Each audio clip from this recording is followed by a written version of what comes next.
자, 1번 문제 볼까요? 다음 중 재무상태표의 유동부채와 비유동부채 분류 기준으로 옳지 않은 것은? 네, 우리 교재 337페이지의 1번 문제입니다.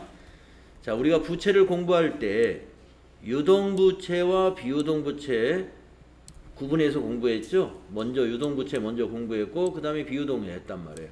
그 분류 기준이 뭐예요? 1년 기준으로, 결산일을 기준으로 해서 1년 내에 상환해야 될 부채다라고 하면은 유동부채로 분류했고, 그러지 않은 부채는 비유동부채로 분류했었습니다. 자, 1번을 보면 일반적으로 보고기간 종료일로부터 1년 이내에 상환해야 하는 부채는 유동부채예요. 그렇죠. 2번 비유동부채 중 보고기간 종료일로부터 1년 내에 자원이 유출이 예상되는 부분은 유동부채로 분류한다. 맞죠? 그게 개정 과목이 뭐가 있었죠? 유동성 장기부채라는 개정 과목이 있었죠? 2번 맞았고요. 3번 정상적인 영업주기 내에 소멸할 것으로 예상되는 매입 채무와 미지급 비용 등은 보고기간 종료일로부터 1년 이내에 결제되지 않더라도 유동부채로 분류한다. 정상적인 영업주기 내에 소멸할 것으로 예상되는 부채. 그래서 1년이 아니더라도 정상적인 영업주기 내에 소멸이 된다면, 즉 부채가 상환이 된다면 이 말이에요. 유동부채로 분류가 됩니다. 맞았어요. 보통 1년을 기준으로 하는데 영업주기를 기준으로도 유동과 비유동으로 분류를 할 수 있죠. 다음에 4번 단기 차입금 및 유동성 장기 차입금 등은 보고기간 종료일로부터 1년 이내에 결제되어야 하므로 영업주기와 관계없이 비유동 부채로 분류한다. 너무 많이 틀렸죠? 예, 영업주기와 관계없다는 말도 틀렸고, 또 1년 이내에 결제가 되어야 한다면 그건 비유동이 아니라 유동이어야죠. 이것도 틀렸고, 그래서 4번은 너무 많이 틀렸습니다. 답이 4번이 되겠습니다. 옳지 않은 것은 4번. 다음은 2번 볼까요? 의류를 판매하는 여왕 패션의 거래 자료이다. 6월 30일자의 회계 처리로 오는 것은? 네. 6월 30일자가 지금 이거죠. 6월 20일에 구입한 의류 외상 대금을 약속 어음을 발행하여 지급했다. 그러니까 6월 20일 날 동대문 새벽시장에서 의류 50만 원을 외상으로 구입했네요. 근데 그거를 외상 매입금으로 처리했겠죠. 20일 날은. 그걸 갚은 거예요. 어음을 발행해서. 그렇다면 어떠한 회계 처리를 해야 될까요? 3번에 있나요? 네, 3번 맞습니다. 차변의 외상매입금 부채 감소, 대변의 지급어음 부채 증가. 그렇죠. 이거 부채 감소, 지급어음 부채 증가 돌려막기 한 거예요. 다음에 3번 다음 내용 중 매입 채무의 금액을 계산하면 얼마냐? 여러분, 매입 채무는 개정 과목이 몇 개 있어요? 2개밖에 없죠? 네, 그렇죠. 외상 매입금하고 지급어음하고. 그래서 이 2개만 더하면 답이 되는 겁니다. 25만 원이 답이 되겠네요. 1번. 다음에 4번은요.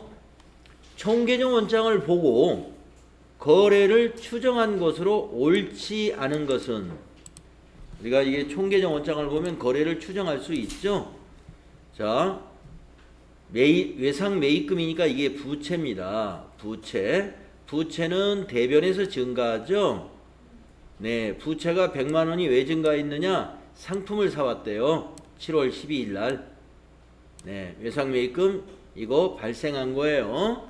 100만 원을 상대 계정 과목이 상품인 거 보니까 차변의 상품, 대변의 외상 매입금. 그게 12일 날 거래를 전기한 것입니다. 그럼 이거 한번 볼까요? 차변에 있는 거. 자, 외상 매입금은 부채이기 때문에 차변에서 감소하죠. 외상 매입금이 감소했다 이 말이에요. 감소. 여기 거는 증가했고 발생했고. 부채는 차변에서 감소해요. 왜 감소했느냐? 여기 보니까 상대 개정 과목이 지급어음이네요. 아, 어음을 발행해서 외상 매입금을 상환했구나. 그쵸? 예. 7월 20일이 그런 거래였습니다. 이걸 그렇게 해석할 수 있어야 돼요. 자, 그러면 1번부터 보겠습니다. 7월 20일 지급어음 60만 원의 만기가 도래되었다. 아닙니다. 예. 7월 20일 날은 지금 말한 대로 외상 매입금을 상환한 거예요. 어떻게? 어음을 발행해 가지고 그 거래입니다. 다음 2번.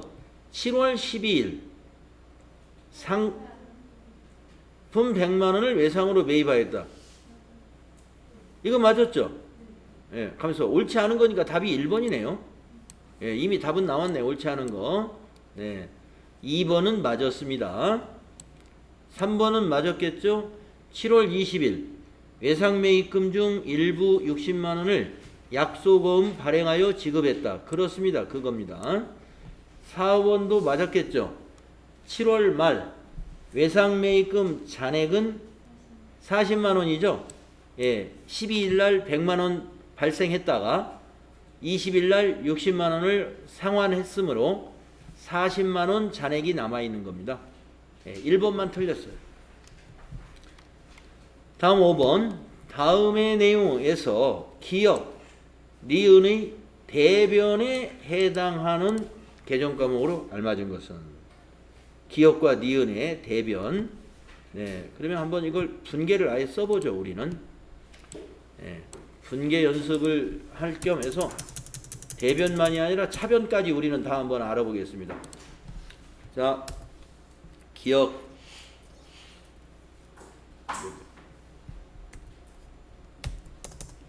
상품 판매 매장의 직원 유니폼으로 사용할 의류를 구입하고 외상하였답니다. 자, 유니폼 금액은 뭐 10만 원이라고 하죠. 차변에 유니폼 10만 원어치 샀어요. 차변의 개정 과목 뭐가 돼야 될까요? 응? 직원들 유니폼을 샀어요. 네, 복리후생비입니다. 네.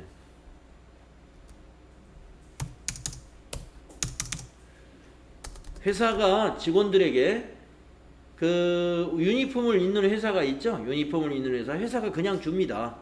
예, 남자들도 유니폼 제복 입는다. 그러면 회사 입사하면 그냥 한 벌씩 줘요. 복리후생비로 회사는 그걸 처리합니다. 자, 그런데 돈을 주질 않고 외상했대요. 그러면 대변은 뭐가 될까요? 그렇습니다. 외상 매입금 하면 틀려요. 외상 매입금은 상품을 외상으로 했을 때만 외상 매입금이에요. 유니폼을 외상으로 샀다. 이거는 미지급금. 자, 그러면 이제 니은도 한번 분개해 봅시다.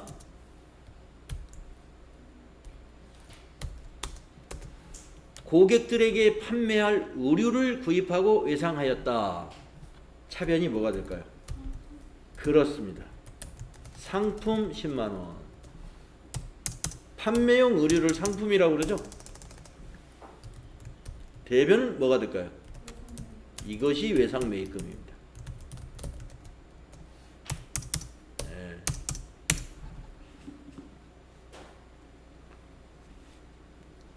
네, 그래서 이걸 거래의 결합관계까지 적어본다면은 기역의 차변의 복리후생비는 비용 발생이요. 판매관리비. 대변의 미지급금은 부채 증가, 유동부채가 되겠습니다. 니은의 거래의 결합관계를 적어본다면 차변의 상품이니까 네 자산 증가요. 대변의 외상매입금이니까 부채 증가가 되겠습니다. 기억과 니은 거래가 대변이 모두 다 부채입니다만은 기억의 부채는 일반 부채 미지급금이 되고 니은의 부채는 니은의 대변은 부채 증가지만 외상매입금이라는 매입 채무로 개정 과목을 사용을 해야 돼요. 네, 그래서 미지급금, 외상매입금이 답이 되겠죠.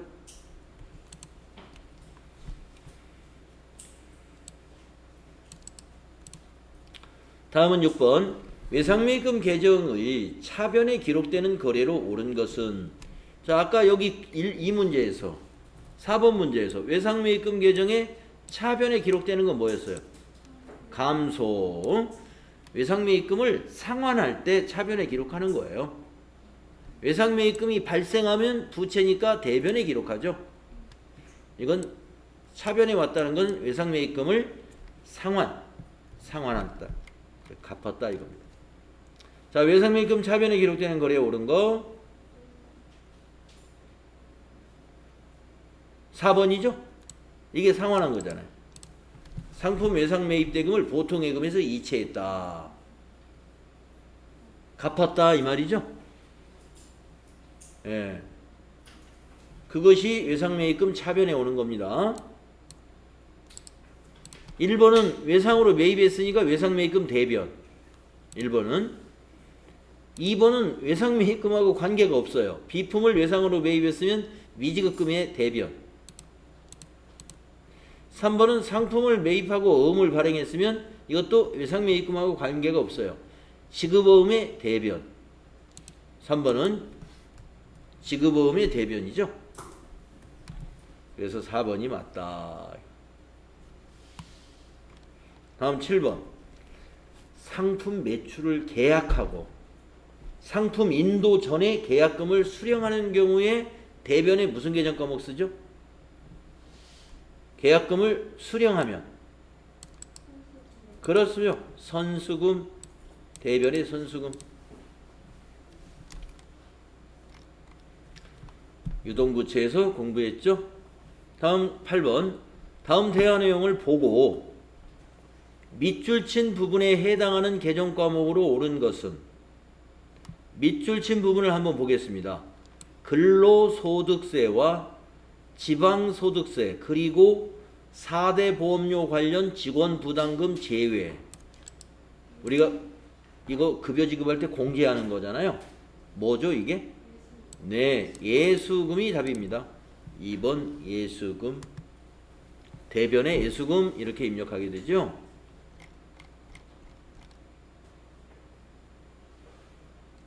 (9번) 볼까요? 다음 대화 내용 중 밑줄 친 부분에 해당하는 개정 과목으로 옳은 것은, 자 밑줄 친 것이 이겁니다. 근로소득세 원천징수분을 제외하고 이번 달 급여에서 근로소득세 원천징수를 제외했다. 바로 이게 예수금이죠. 답이 같은 거예요. 3번 예수금. 다음 10번이요. 다음 중 비유동부채에 해당하는 것을 모두 고른 것은, 유동부채냐 비유동부채냐 이거 구분할 수 있어야 됩니다. 유동성 장기부채는 유동일까요 비유동일까요? 유동입니다. 유동성 장기부채니까 유동이에요. 처음에는 장기부채였는데 유동성 때문에 대체를 해서 유동부채가 되는 거예요. 그게 유동성 장기부채입니다. 장기차입금하고 관련이 있잖아요. 납원 부가세 예수금. 예수금 들어가는 건 다 유동부채예요. 예. 예수금 들어가는 거 다 유동부채입니다. 답은 퇴직급여 충당부채는 유동인가요 비유동인가요? 우리 이거 비유동에서 배웠습니다. 결산할 때 직원들의 퇴직금을 계산해서 부채로 인식하는 거죠. 네, 비유동 부채입니다. 내년에 퇴직을 전 직원이 다 한다고 한다면 유동부채로 봐야 되겠죠. 내년에 다 갚아야 되니까. 그러나 그런 회사가 실제로 있을까요? 없다는 것입니다. 예, 우리가 결산할 때 퇴직금을 계산해 준 것이 내년에 다 소진된다는 것은 내년에 다 퇴직한다는 얘기잖아요. 그러면 회사는 누가 일을 하겠어요? 일할 사람이 없다는 거죠. 예, 그래서 원칙, 우리가 일반적으로 퇴직급여 충당 부채는 내년에 다 상환해야 될 부채는 아니다. 내년에 다 상환한다고 본다면 내년에 전 직원이 퇴직한다 이 말인데 그걸 상상할 수는 없는 거죠. 그래서 이건 비유동 부채입니다. 몇 년간에 걸쳐서 퇴직이 일어나는 거예요. 그러면 이제 해마다 퇴직자가 있으면 퇴직급여 충당 부채가 그때그때 줄어들죠. 그래서 결산 때 또 충당을 또 하는 거예요. 모자라는 것만 추가 설정하는 겁니다. 그 다음에 사채는 유동인가요? 비유동인가요? 예, 비유동에서 배웠죠. 그래서 비유동은 3번이 답입니다. 다음 11번. 주식회사 한공은 종업원이 퇴사하여 퇴직금 1,000만원을 보통예금 계좌에서 지급하였다. 네, 이제 여러분 퇴직금을 지급할 때는 어떻게 해요? 퇴직급여 충당 부채에서 상계한다고 우리 어제 배웠지 않습니까? 이 거래를 회계 처리한 후 나타나는 결과로 옳은 것은 단 종업원 퇴사 직전 퇴직급여 충당 부채 잔액은 700만 원이다. 하하, 모자랐군요. 300만 원이 부족했어요. 이거는 퇴직급여 충당 부채를 너무 적게 설정을 해 놓았다는 것이죠. 모자란 것은 어떻게 해요? 비용 처리하는 수밖에 없죠. 예. 자, 이 거래에 나타나는 결과로 옳은 거 찾으라고 그랬어요. 옳은 거. 자산이 증가하는지 한번 볼까요? 차변에 퇴직급여 충당 부채 퇴직급여, 대변에는 보통예금. 보통예금이 자산인데 증가한 것이 아니라 이게 대변에 가야 되기 때문에 감소잖아요. 그래서 증가가 아니다. 틀렸습니다. 1번은. 2번. 부채가 감소한다. 맞았죠. 예. 직원이 퇴직하면 회사 부채가 감소하는 거예요. 얼마가 감소했을까요? 700만 원 감소했습니다. 퇴직급여 충당 부채 잔액이 700밖에 없어요. 그러니까 700만 원만 감소한 거예요. 1000만 원 있었으면 1000만 원 감소합니다. 퇴직금이 1000만 원이었기 때문에. 그 다음에 자본금이 증가한다. 감소합니다. 왜냐하면 퇴직급여 300만 원이 발생하죠. 비용이 발생하면 자본금은 증가하는 거예요. 아니, 감소하는 거예요. 틀렸고. 4번. 이익잉여금이 증가한다. 이익이 나야 이익잉여금이 증가하죠. 근데 퇴직급여가 300만 원 발생하잖아요. 퇴직급여 300만 원이 비용이기 때문에 이익잉여금이 감소합니다. 감소. 예, 감소. 그런데 제가 방금 실수했어요. 3번에서. 이거는 자본금은 증가도 아니고 감소도 아니고 자본금하고 관계가 없어요. 제가 순간 자본으로 이걸 착각을 했습니다. 이익잉여금이 자본이기 때문에 자본이 감소한다 라고 아까 그렇게 설명을 했어야 되는데 보니까 자본금이었네. 여러분, 자본금하고 자본은 다른 겁니다. 자본 안에 자본금이 있는 거죠. 자본금이 증가하려면 어떤 일을 해야 자본금이 증가할까요? 우리 어제 자본에 대한 회계처리 배웠죠. 자본금이 증가하려면 대변에 자본금이 와야 되거든요. 어떨 때 우리가 대변에 자본금 회계처리했죠? 어제 우리 자본 배웠을 때. 대변에 자본금이 언제였죠? 주식 발행할 때. 주식을 발행하거나 주식을 무상으로 주주에게 배당할 때 그때 자본금이 증가하는 겁니다. 주식 발행 또는 주식 배당 때. 그 외에는 자본금이 증가하지 않아요. 그러니까 자본금의 변화는 일단 주식하고 관련해서 주식을 발행했거나 주식을 소각했거나 감자, 즉 발행은 증자, 주식을 소각하면 감자, 증자나 감자를 할 때만 자본금이 변하는 겁니다. 아시겠죠? 그래서 제가 자본의 증가 이렇게 생각을 했어요. 그래서 자본 감소라고 했는데 이건 3번은 자본금하고 관련 없다 이렇게 이해하시면 되겠습니다. 여러분 11번 분계 여러분 안 써봐도 아실 수 있어요? 제가 말로만 설명했는데 11번 거래를 분계를 정확히 쓰면 어떻게 되는지 아시겠어요? 11번은 차변에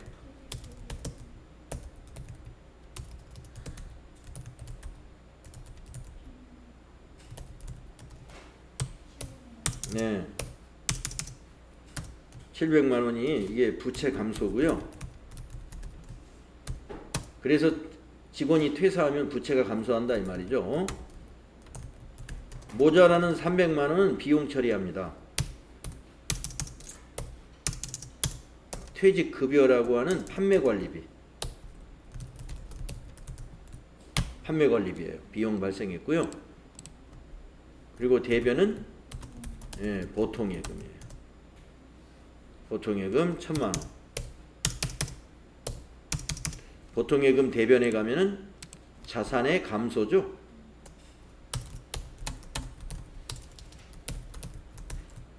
예. 11번의 거래를 회계 처리하면 이렇게 되는 거예요. 이렇게 점표 입력할 수 있어야 돼요. 이 분계가 가능해야 이 문제의 답을 찾을 수 있었던 거죠.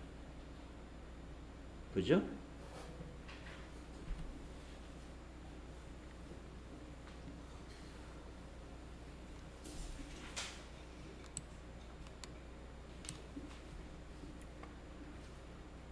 네, 다 이해하셨고 또 필요하신 분은 메모하셨으리라 보고요. 네. 다음 문제로 가보겠습니다. 12번 똑같은 문제가 나왔네요. 또 보니까 12번 볼까요? 주식회사 한공은 종업원 홍길동 씨가 퇴사하여 퇴직금 600만 원을 보통예금 계좌에서 이체하였다. 홍길동 씨 퇴사 직전에 주식회사 한공의 퇴직급여 충당 부채는 1000만 원이다. 아, 이번에는 모자라지 않네요. 예. 홍길동 씨 퇴직금 지급에 대한 분계로 오른 것은 그냥 부채 감소만 일어나겠네요. 오른 게 몇 번입니까? 부채 감소 있는 거 1번이죠. 차변의 퇴직급여 충당 부채 600만 원 부채 감소, 대변의 보통예금 600만 원 자산 감소.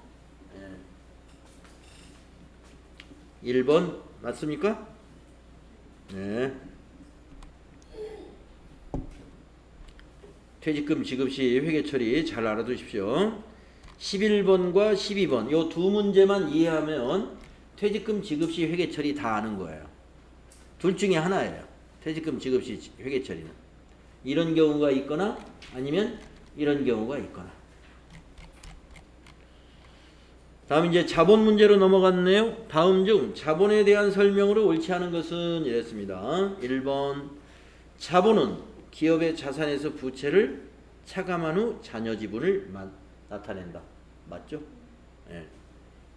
2번 자본잉여금은 주식발행 초과금과 기타 자본잉여금으로 구분하여 표시한다. 맞죠? 자본잉여금 안에 주식발행 초과금이 있고 또 기타 다른 자본잉여금도 있죠? 맞습니다. 3번 보통주 자본금은 액면 금액의 발행 주식수를 곱한 금액이다. 네, 자본금이라는 것은 액면 금액에다가 주식수를 곱하면 자본금이 나오는 거니까. 맞죠? 3번. 자기 주식은 취득 원가를 매도 가능 증권으로 회계 처리한다. 매도 가능 증권은 투자 자산이잖아요. 투자 자산. 자기 주식은 투자 자산이 아닙니다. 자기 회사가 자기 회사 주식을 투자하려고 살 리가 있겠어요? 예. 그러면 자기 주식을 우리 회사가 샀다. 그러면 계정가액 뭘로 써야 될까요? 매도 가능 증권 사용하면 안 돼요. 투자 자산 계정가액 쓰는 게 아니에요. 우리 회사 주식을 우리 회사가 샀어요. 그러면 차변에 뭐 써야 되는데 매도 가능 증권 같은 거 쓰면 안 돼요. 뭘 써야 될까요? 자기 주식입니다. 그냥. 예. 자기 주식이라는 계정 과목 자본 조정 계정 과목이에요. 자본 조정 안에 자기 주식이 있었습니다. 그래서 자기 주식을 당사가 자기 주식을 취득했다. 그러면 취득 원가로 자기 주식으로 회계 처리한다. 그래야 돼요.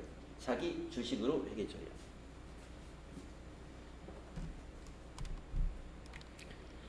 그러면 14번 볼까요? 주식회사 한공이 자본 증자를 위해, 예, 자본 증자, 이때 자본금이 나오는 거예요. 이때 자본 증자. 자, 증자를 위해 액면 5,000원인 주식을 6,000원에 발행했을 경우 올바른 분계. 네, 올바른 분계 보입니다. 몇 번일까요?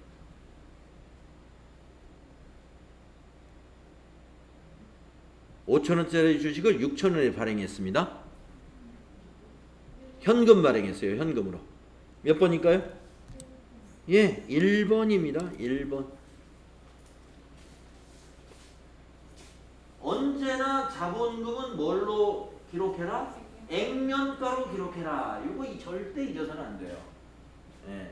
이런 자본거래 증자나 감자 때 자본금이 나타납니다. 증자나 감자를 하면은 증자했다 자본금이 대변에, 감자했다 자본금이 차변에 무조건 오는 겁니다. 증자나 감자가 자본금을 늘리고 줄이고 하는 거니까. 감자했다 자본금 차변, 증자했다 자본금 대변이에요. 거기에 기록하는 금액은 언제나 액면가. 언제나 액면가. 그래서 5,000원 자본금이 증가했는데 자산은 6,000원이 증가해요. 왜? 6,000원에 발행을 했기 때문에. 자산이 6,000원 증가하면 1,000원을 뭘로 기록해야 되겠죠? 그게 주식 발행 초과금 자본 잉여금으로 분류하더라. 주식 발행 초과금을 자본 잉여금으로 우리가 분류했다.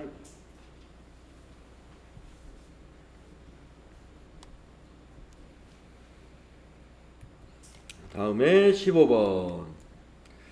주식회사 한공은 2020년 4월 1일 날 법인을 설립하고 액면가 5,000원인 신주 100주를, 이제 한 주가 아니라 100주를 7,000원에 현금 발행했습니다. 이 거래가 재무제표에 미치는 영향으로 옳은 것을 모두 고르시오. 이 옳은 것을 모두 고르려면 어떻게 해요? 분계를 여기 시험지 여백에다가 살짝 써놔야 이걸 착각하지 않고 꼼꼼하게 고를 수 있습니다. 자, 시험지 공백에다가 100주를 5,000원짜리 주식 100주를 7,000원에 현금 발행했을 때의 분계를 한번 써봅시다. 이게 15번 문제인가요? 예. 자, 15번의 분계. 차변에 현금이 얼마가 들어와야 될까요? 70만원? 네. 70만원 자산이 증가하겠군요. 자, 그러면 이제 주식을 발행했기 때문에 대변은 자본금이 와야 됩니다. 자본금은 얼마로 기록해야 될까요? 예, 액면가로 5,000원 100주면 50만원이다. 그래서 자본금은 자본 증가죠. 그러면 이제 20만 원의 차이가 발생합니다. 20만 원을 대변에 기록해야 되는데 무슨 계정 과목으로 기록하죠? 예, 그게 바로 주식 발행 초과금이 되는 것입니다. 주식 발행 초과금도 자본이죠. 자본잉여금. 그래서 이것도 자본 증가죠. 자본잉여금의 증가 또는 자본 증가. 이 분계를 이런데 시험지 여백에다가 빨리 이렇게 메모해놓고 답을 이제 찾으시면 돼. 네. 답을 찾아볼게요. 자산이 증가했구나. 그렇지. 현금이 차변에 왔으니까 자산 증가했죠. 네. 그 다음 자본잉여금이 증가했죠. 이거 자본잉여금이죠. 주식 발행 초과금. 네. 자본 조정의 증가. 자본 조정은 여기 없습니다. 수익의 발생. 여기 수익 없습니다. 부채의 감소. 여기 부채 없습니다. 그래서 1번 이렇게 가나가 답이 된다. 사실 이 정도로 쉬우면 머릿속으로 이걸 그려놓고 분명 답 찾겠네. 예. 종이 안 쓰고도 분계를 머릿속으로 쫙 그려놓고서 차변 현금, 자산 증가, 자본잉여금이 주발초지, 주발초. 나머지 자본 조정 뭐 없다 이렇게 가나. 실수 안 하려면 이렇게 한번 여기다 써보시면 돼요. 근데 시험 보실 때는 너무 여유를 부리게 되면 시간 부족해가지고 시험을 낭패로 갈 수가 있습니다. 빨리 하셔야 돼요. 자, 그러면 우리 또 쉬었다가 해야죠. 뭐 10분씩은. 네, 자, 쉬었다가 다음 시간에 또 16번부터 계속 풀어보도록 하겠습니다.